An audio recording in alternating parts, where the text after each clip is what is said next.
I'm Zack Boothe, and I am so confident in what I teach my students that I've flown from Utah to Florida so I don't have my normal connections. I'm going to take $1,000 and turn it into $40,000 in 40 days, doing exactly what I teach my students. I'm going to have a film crew follow me around, and I'm going to show you guys and give you an over-the-shoulder look at exactly what it takes to get started from scratch in real estate investing with just $1,000 and make a ton of money in just a short amount of time. I hope you guys enjoy this journey and follow along. Good morning, everybody. It is day 6. I'm really excited. Got my workout in and eating my breakfast while I'm hitting the dialer. I'll take a really quick shower and jump back on. We've got a good day. We've got a solid appointment. I've got a team meeting for my wholesaling company and all my employees. I got a team meeting for my coaching business and all my employees. I have a lot to do. I have KPI reviews for my coaching business and all of that. Have a podcast interview as well. All of that today. I also need to try and schedule an inspection on the 3 properties, line that all up with my real estate agent, and I'm gonna try and connect with a hard money lender, but it is Martin Luther King Day, so happy Martin Luther King Day, everybody. I'm excited that it is a holiday because holidays, weekends are actually my favorite to cold call because I get more responses, more people are available. So Saturdays, Sundays, holidays are great to cold call. You know, of course, you have families. Families, yes, come first. But remember, if you are broke and you are unhappy and you're working in a job that you absolutely hate, remember this is a short-term sacrifice for major long-term gains. That you don't have to go to a job that you hate every day. But you can work holidays until you don't have to work holidays. Until you don't have to work weekends. Until you don't have to work really 5 days a week. So, you know, at home, I could take all the time off that I wanted. I could be done. I could just let my team work and I don't have to work. I could travel if I wanted to. But it's not fulfilling to me. What's fulfilling to me is making a difference and working and finding and stretching and getting to that next level of success. But you have to be willing, right, to get to that point, to choose what you do with your time, you have to be willing to work. Okay, so let's jump into the dialer and see if we can produce at least one appointment this morning. There we go.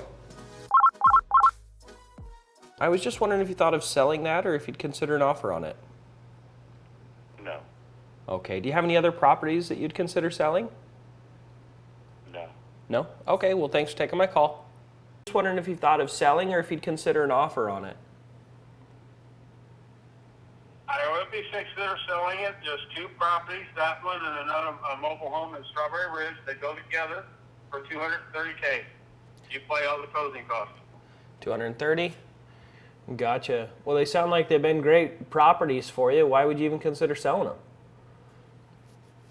Fixing to retire. Fixing to retire. Well, good for you. What are you retiring from? I'm in construction, mobile repairs, and remodeling. Good for you. Good for you. All right. Well, and if I mean, maybe it would be worth it to just get the updates. Well, it sounds like they're pretty updated. You might actually make more if you just listed it with an agent or listed it yourself. Are you planning on doing that? Nope. You're not. So you don't really have any intentions of selling them? Yes, I do. I'd like to sell them. I want to retire. But I don't necessarily need to go through an agent. Let them get the profit on the percentage of profit on them. Mm-hmm. Gotcha. All right. Well, I'll be in touch with you. I appreciate you taking my call. Let me do some research on this, and I'll get back to you. Very good. Thank you. All right. Thank you. He's not motivated. So I don't know if you heard this call. He's not motivated. That is not a deal. I don't even. So I just looked on Zillow here, but even before I looked at Zillow, I knew that was not a deal. When he said 15 grand for the trailer, the manufactured home, I was like, ooh, that's nice. But I was like, it's probably in a park. Trailers in a park are not worth that much because the lot rent is so high. If you own the land, it's worth a lot more. Like the manufactured homes, the single wides that I've got under contract, the 2, they're worth like 115 fixed up. And he's wanting $15,000 for a single wide in a park. So it's just not that good of a deal. Yeah, so we got a hold of our seller for the 3 properties. We're trying to do an inspection for either Wednesday night, Thursday night, or Friday night. He's got to figure out one evening that'll work because of all the tenants. We got 3 tenants. We got to coordinate and get it all done. It's like an hour drive, so we want to get it all done in one night. So I also am looking for a hard money lender. It's Martin Luther King Day, so most places are closed. And I've been, the appointment from yesterday, an update on that one too. We have been working that one. I'm putting some pressure on her. So we've been texting. I texted her last night and she didn't text back, but she texted back this morning, which was good. Thought I had lost her. I put even more pressure on her. Anyways, I'm going to try and get that contract signed this week. It doesn't look like she wants to. I got to figure out what her main obstacles are. She's saying that there's a judgment against the title and she's wanting to get that paid off first, but I don't really necessarily want to wait for something because time kills all deals, right? Like if she wants to sell, I want to buy, I'll take care of the judgment before we close. I'll push it through, right? I don't want her dealing with a problem. I want to solve all the problems. I want it convenient for her. And for some reason, she's got in her head that she's got to do it, and I can't figure out why. And it's partly because she's already paid for a portion of it with the title company. So anyways, we're cranking, we're working leads, which is so amazing. This is day 6, and we're working a bunch of leads. This is really fun. I'm going to get back on the dialer for 30 minutes. I got a team meeting, so let's see if we can pull up another lead. Let me explain what a hard money lender is and what they do and how they make their money and why someone would just give you a whole bunch of money really easy. So a lot of hard money lenders, they either have a lot of cash themselves or they have some type of fund, meaning they have credited investors that can invest into a portfolio, into an investment package, and the person that's in charge of that fund will buy real estate, will lend out the money to other investors at a higher interest with interest up front to service a loan. Right? They will not lend on primary residence. They will not lend on a owner-occupied type situation, right? This is for investment properties. Because if they do that, the foreclosure process is a lot more intense, okay? So a lot of hard money lenders will charge anywhere between 1 to 3 points up front, which 1 point is 1%. So if you need a $100,000 loan, they're going to charge you $1,000 in interest up front just to create the loan, just to generate it, okay? Then they're going to charge you anywhere between, a good interest rate is I've seen them as low as 8% and as high as 14%, and that's an annual interest, right? So they break that in per month, right? So if you hold it for a month, you only pay 1/12 of whatever the percentage is. Some hard money lenders want payments on the interest. They want the $1,000 up front, right? The 1 point up front, and then they want the monthly payments on the interest only. And most of them have a 12-month balloon, meaning you have 12 months to get that loan paid off, whether you sell the property, refinance out the loan, whatever it might be. I'm going to try and get the best options I can. I want to get 1 point and I want to get 10% interest as my goal. I found someone already that'll do 2 points and 1% interest, and I make no payments until I close the loan out. 12-month balloon's fine. I'm going to try and talk them into doing 1 point and 10%. The way I can negotiate this is I could say, hey, listen, I've got a ton of equity on these deals.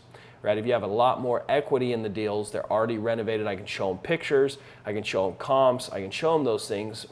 That it's like, listen, this is a very safe loan, a very secure loan.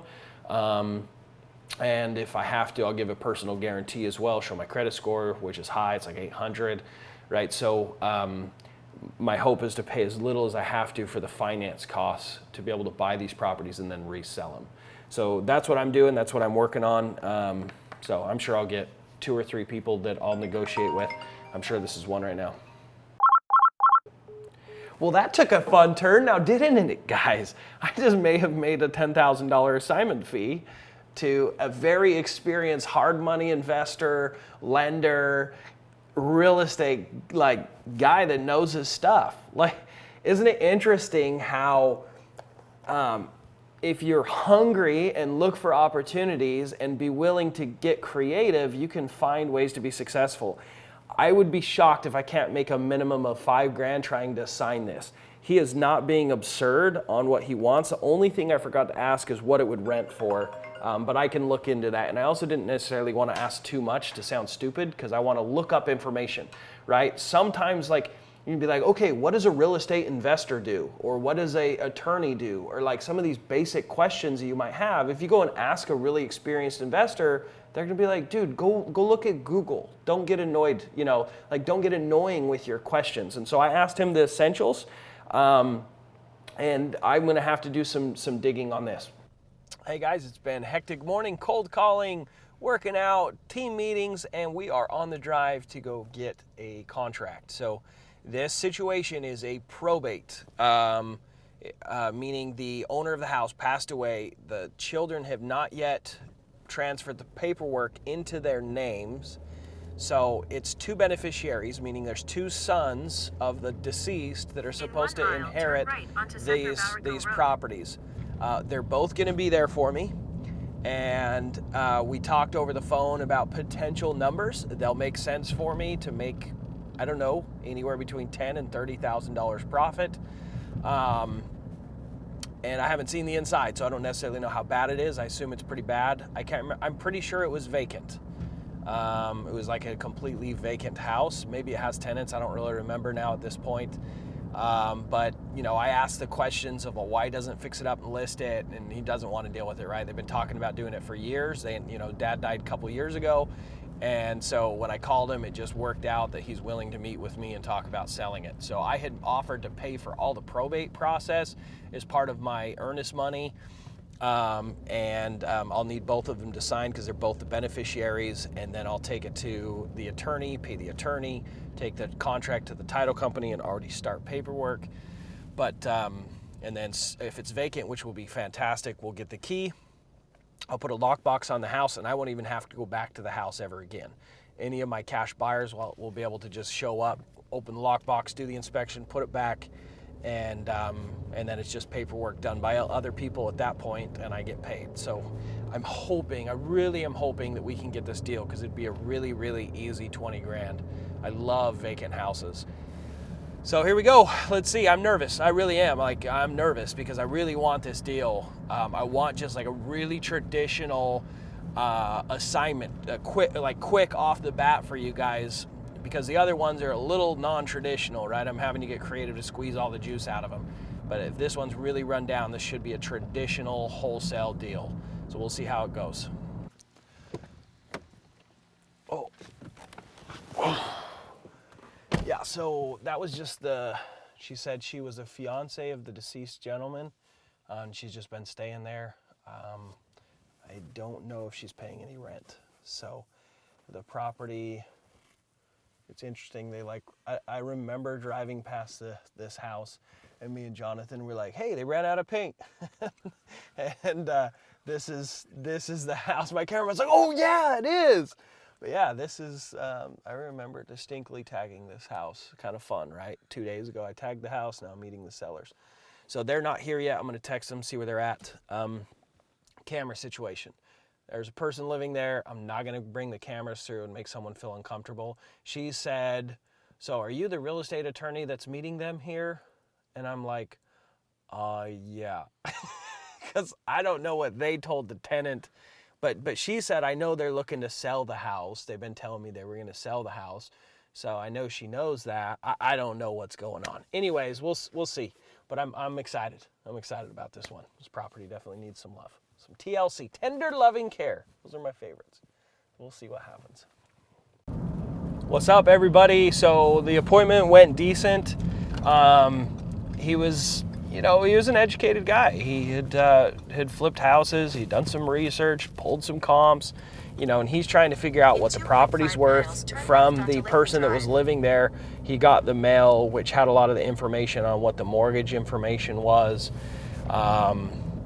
Anyways, he had options, just like most people do, and he understood I needed to make some money. My big hope is I could get it as close to 150 as possible. I think it's worth 250. They're saying there's comps at 270. If there really are comps at 270, then maybe I could pay more for the house. But I need to have a real estate agent help me because I really do not know the area. I don't have MLS access, and so you know, I need to give them a hard official number. I really try and avoid that. And if I have to, if they force me into giving them a hard number so they can say yes or no to it, I want them to be prepared to give me a yes or no. The last thing I want is someone to go, well, we'll sleep on it, we'll think on it. And so what I told him, I was like, what do you need to know to give me a yes or no on a hard number? And he said, well, I need to figure out what I owe on it, and take a look at what my options are and what I want to do and what I don't want to do. And my thought is if they owe less, they'll probably work with me. If they owe quite a bit and they want to make a profit, they'll probably want to squeeze a little bit more money out of it. So it's, you know, quick money when it's a lot of money sounds really sexy. Then quick money that's not a lot of money is kind of what I'm thinking. So they told me they're going to put some information together. They can't do it today because all the banks are closed, and then they're going to do it tomorrow. So I'm going to follow up tomorrow evening with a better number. I'm going to call my agent today and have him pull some quick comps for me and tell me what he thinks. Anyways, I'm hopeful that this is a deal. So wish me luck, guys. We'll see tomorrow.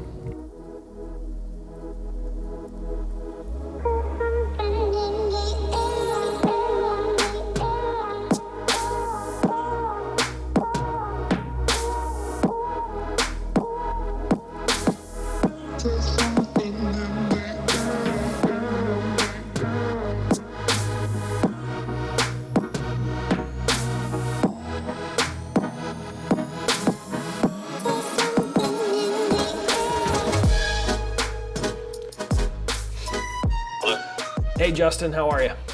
Hey, good. You know what? Coincidentally, I think I got someone to buy the house.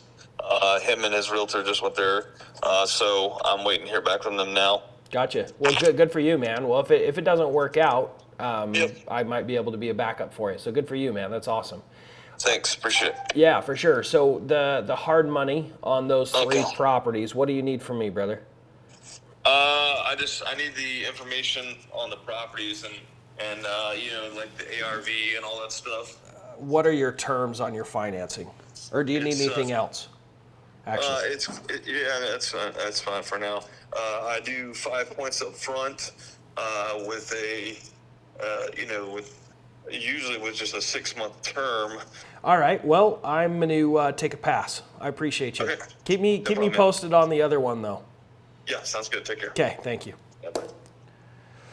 Okay, I'm going to put a follow-up call to follow up on the comps, but 5 points is absolutely asinine, honestly. Never pay that much. I've never even heard of that many points up front. So it's frustrating because I've dealt with manufactured homes and this has not been an issue in the past. I have 2 of them. I know for a fact I have 40% equity. So honestly, I'm a little frustrated that people won't even talk to me about manufactured homes. Also, keep in mind, there's always going to be the sky is falling, the sky is falling. The average, so on lower income houses, right, you're not going to lose more than 10 to 20% equity in a market crash. 2008, the average house price reduction was 20%. I have 40% equity. There is a very secure amount for a hard money lender. So as you can tell, I'm already emotional, right, because of all the stuff that's gone down. But that's annoying to me. So I'm going to keep digging for a hard money lender, and that's what I'm going to do. Hey everyone, it is the end of day 6. It started off good, and part of it is I'm working too much. And many times when you work too much, you get burnt out, you get tired, and you got to keep pushing through. But overall, I've had a good day. I did some cold calling this morning, spent some hours on the dialer. I'm sure you've seen, we went on a good appointment. I'm really hoping we can get that contract tomorrow night. You know, if you saw and watched the conversation, my focus was to only present an actual number to him until he was ready to give me an official yes or no, or to banter and go back and forth and, you know, come to an agreement on a price. The worst thing you can do is just give him a number when he's not ready to accept an offer, because then he's got your number and then you're chasing him to get him to say yes. There's no need. Now he might as well just go market it to other people. I don't want him to have a chance to market it to other people. I want him to tell me yes or no on a number, we do the deal or don't do the deal. I don't want to be shopped. So that's what I'm up against on that appointment. I had a lot of issues in my business, coaching business, and don't want to get into it too much. But you know, I'm running two businesses while I'm doing this challenge. But you know, I shouldn't complain. Last week we had 4 wholesaling contracts beyond my 3. You know, it was a huge week. I probably made over $250,000. I have nothing but gratitude, and I should have nothing but gratitude. I'm feeling sorry for myself because I'm tired and I miss my family. They're in Brazil. But you know, we all have our moments, we all have our ups and downs, and we have to find a place to be at peace. You know, and gratitude, I believe, is one of the most powerful emotions that we can have, and it can override anything that we're feeling. And that's what I need to go do, is find some gratitude. I still have a handful of hours that I'm going to work on my coaching business, but I wanted to wrap things up for the day as far as content so the team can start editing. But it's been a good day. I really appreciate you guys following along. Please give us a like. All this content is for you guys. I want this to help you. Also, I would like to invite you, you know, if you are not convinced at this point that my system works, you can make an absolute fortune. I promise you will continue to be convinced that it works. If you have any interest in me coaching you and me helping you, give you the actionable steps to duplicate what I'm doing here. If you want access to me as a coach to help you along the way and help answer questions and to help you navigate through negotiating and getting contracts, please book a call. Become a student is by application only. I don't want to take anybody that I don't believe I can help be successful. That's why we have the application process. Make sure you go to my website. It is linked in the show notes below, dfdmastery.com. Book your call, fill out the application, and then schedule a time to speak with us, and either myself or one of my onboarding coaches will speak with you and see if we are fit for you, see if we can help you accomplish your goals at becoming a successful wholesaler. Anyways, thank you so much for following along. Stay tuned for day 7. I can't believe the first week is almost up. It's crazy. It's passing by so fast, but it also feels like I've been here for a long time in the same sentence, right? Anyways, thanks for following along. We'll see you tomorrow.